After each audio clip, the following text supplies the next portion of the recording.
Plus 2 ലെവലിൻ്റെ ഫയർമാൻ്റെ main exam ഇപ്പോൾ കഴിഞ്ഞിട്ടേ ഉണ്ടായിരുന്നുള്ളൂ. അപ്പോൾ ക്വസ്റ്റ്യൻ കണ്ട ശേഷമുള്ള എൻ്റെ ഒരു എക്സ്പീരിയൻസ് ആണ് ഞാൻ പറയാനായിട്ട് പോകുന്നത്. അപ്പോൾ ഏതൊക്കെ തരത്തിലാണ് നമുക്ക് CPOക്ക് വേണ്ടി പ്രിപ്പയർ ചെയ്യേണ്ടതെന്നും നമ്മുടെ ഫയർമാനിൽ എങ്ങനെയൊക്കെയാണ് ക്വസ്റ്റ്യൻസ് വന്നതെന്നുള്ള ഒരു ചെറിയ അനലൈസിസ് ആണ്. അപ്പോൾ ഇത് എൻ്റെ ഒരു കാഴ്ചപ്പാടിൽ ഞാൻ പറയുന്നതാണ്. നിങ്ങൾക്ക് എല്ലാവർക്കും നിങ്ങളുടേതായിട്ടുള്ള കാഴ്ചപ്പാടുകൾ ഉണ്ടായിരിക്കും. എന്തായാലും നിങ്ങൾക്ക് എത്ര എക്സാമിന് നിങ്ങൾക്ക് എത്ര മാർക്ക് കിട്ടി അല്ലെങ്കിൽ എത്ര എണ്ണം നിങ്ങൾക്ക് അറ്റൻഡ് ചെയ്യാനായിട്ട് കഴിഞ്ഞു എന്നുള്ള കാര്യം തീർച്ചയായിട്ടും നിങ്ങൾ വീഡിയോയിൽ കമൻ്റായിട്ട് രേഖപ്പെടുത്താനായിട്ട് നിങ്ങൾ മറക്കരുത്. അപ്പോൾ നമുക്ക് തുടങ്ങാം. ഫസ്റ്റ് ഓഫ് ഓൾ എനിക്ക് പറയേണ്ടത് നമ്മുടെ മാത്സിൻ്റെ കാര്യം തന്നെയാണ് കേട്ടോ. അപ്പോൾ നമ്മളെല്ലാവരും മാത്സ് വളരെ സിമ്പിളായിട്ട് പഠിച്ചിട്ട് പോയവരാണല്ലേ. അപ്പോൾ ഞാൻ ഉൾപ്പെടെയുള്ള ഒരുപാട് പേര് മാത്സ് നമുക്ക് ഏത് ലെവലിൽ വരെയൊക്കെ ചോദിക്കുക എന്നുള്ള കാര്യത്തിൽ നമുക്കൊരു ക്ലിയർ ആയിട്ടൊരു ഐഡിയ ഉണ്ടായിരുന്നു. മാത്സ് ഇതുവരെയൊക്കെ ചോദിക്കും അല്ലെങ്കിൽ നമ്മൾ സ്ഥിരം പഠിച്ചുകൊണ്ടിരിക്കുന്ന ഫോർമാറ്റിലൊക്കെ മാത്സ് ഉണ്ടായിരിക്കും എന്ന് നമുക്കൊരു ചിന്തയുണ്ടായിരുന്നു. പക്ഷേ ആ പ്രതീക്ഷകളെല്ലാം തെറ്റിച്ചുകൊണ്ടാണ് ഇപ്പോഴത്തെ നമ്മുടെ ഫയർമാൻ്റെ എക്സാമിന് മാത്സ് ചോദിച്ചിട്ടുണ്ടായിരുന്നത്. നല്ല ടഫായിട്ട് തന്നെയായിരുന്നു നമ്മുടെ മാത്സ് ക്വസ്റ്റ്യൻസ് ഉണ്ടായിരുന്നത്. അതുപോലെ തന്നെയാണ് മലയാളത്തിൻ്റെ കാര്യവും. നമ്മൾ സ്ഥിരം കണ്ടുവരുന്ന ക്ലീഷേ ക്വസ്റ്റ്യൻസിൽ നിന്നെല്ലാം മാറ്റിക്കൊണ്ട് വളരെ ബുദ്ധിമുട്ടി തന്നെയാണ് നമുക്ക് മാത്സും മലയാളവും നമുക്ക് കാണാനായിട്ട് കഴിഞ്ഞത്. ആ ക്വസ്റ്റ്യൻ പേപ്പർ നിങ്ങൾ നോക്കുകയാണെങ്കിൽ നിങ്ങൾക്ക് മനസ്സിലാവും. ക്വസ്റ്റ്യൻ പേപ്പർ ആരെങ്കിലും ഈ എക്സാം എഴുതുന്ന അല്ലെങ്കിൽ CPO എക്സാം എഴുതുന്ന ആരെങ്കിലും ഒക്കെ ഉണ്ടെങ്കിൽ ക്വസ്റ്റ്യൻ പേപ്പർ നിങ്ങൾക്ക് വേണമെന്നുണ്ടെങ്കിൽ തീർച്ചയായിട്ടും നിങ്ങൾ ടെലഗ്രാം ചാനലിലേക്ക് ജോയിൻ ചെയ്യുക. അതിലേക്കുള്ള ലിങ്ക് ഞാൻ ഡിസ്ക്രിപ്ഷൻ ബോക്സിലും കമൻറ്റ് ബോക്സിലും പിൻ ചെയ്തേക്കാം. തീർച്ചയായിട്ടും നിങ്ങൾക്ക് ടെലഗ്രാം ചാനലിൽ ചെല്ലുകയാണെങ്കിൽ നമ്മുടെ ക്വസ്റ്റ്യൻ പേപ്പർ നിങ്ങൾക്ക് ലഭിക്കുന്നതായിരിക്കും.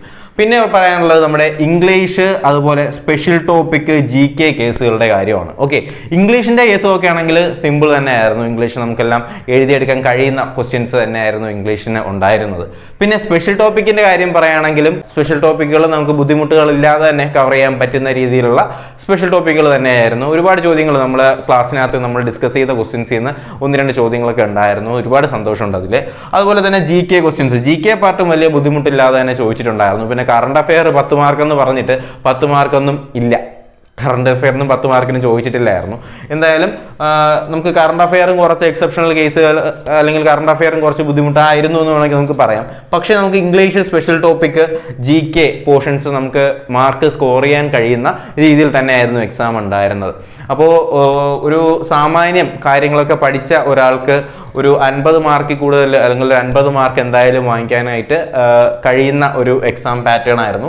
പക്ഷെ ശ്രദ്ധിക്കേണ്ട ഒരു കാര്യം എന്ന് പറയുന്നത് മാത്സും മലയാളവും ബുദ്ധിമുട്ട് തന്നെയായിരുന്നു പരീക്ഷയ്ക്ക്. ഓക്കെ, അപ്പോൾ തീർച്ചയായിട്ടും നിങ്ങൾക്ക് പരീക്ഷ എങ്ങനെ ആയിരുന്നു എന്നുള്ള കാര്യം നിങ്ങൾ കമൻ്റായിട്ട് രേഖപ്പെടുത്തുക. പിന്നെ നമ്മുടെ സിവിൽ പോലീസ് ഓഫീസർ എക്സാം എഴുതാൻ പോകുന്നവരോട് പറയാനുള്ളത്, നമ്മൾ എന്തായാലും ഇത് നമ്മുടെ സ്പെഷ്യൽ ടോപ്പിക്കുകളൊക്കെ ഉൾപ്പെടുത്തിയിട്ടുള്ള ഒരു ഫസ്റ്റ് മോഡൽ എക്സാം ആണെന്ന് വേണമെങ്കിൽ നമുക്കിത് പറയാം അല്ലേ. അപ്പോൾ ഇതിന് മുന്നേയുള്ള പരീക്ഷകളെല്ലാം ഒറ്റ പരീക്ഷയായിരുന്നു. ഇപ്പോൾ നമുക്കാണ് ഈ ഒരു അഗ്നി പരീക്ഷ കിട്ടിയിട്ടുള്ളത് അല്ലേ. 1, 2, 3 ഫേസുകളൊക്കെ പരീക്ഷകൾ എഴുതി പിന്നെയും ഫിസിക്കൽ ആ ഒരു രീതിയിൽ പോകുന്നത് ഒരു പക്ഷേ നമ്മൾ മാത്രമായിരിക്കും. എന്തായാലും നമുക്ക് പരീക്ഷയ്ക്ക് വേണ്ടി നന്നായിട്ട് പ്രിപ്പയർ ചെയ്തേ കഴിയത്തുള്ളൂ. അപ്പോൾ നിങ്ങൾക്ക് വേണ്ടിയിട്ടുള്ള സ്പെഷ്യൽ ടോപ്പിക്കിൻ്റെ ക്ലാസ്സുകൾ നമ്മുടെ ചാനലിൽ ഓൾറെഡി കൊടുത്തിട്ടുണ്ട്. അപ്പോൾ ഇനിയും വരുന്ന ദിവസങ്ങളിൽ റിവിഷൻ ക്ലാസ്സുകളായിരിക്കും ഉണ്ടാവുക.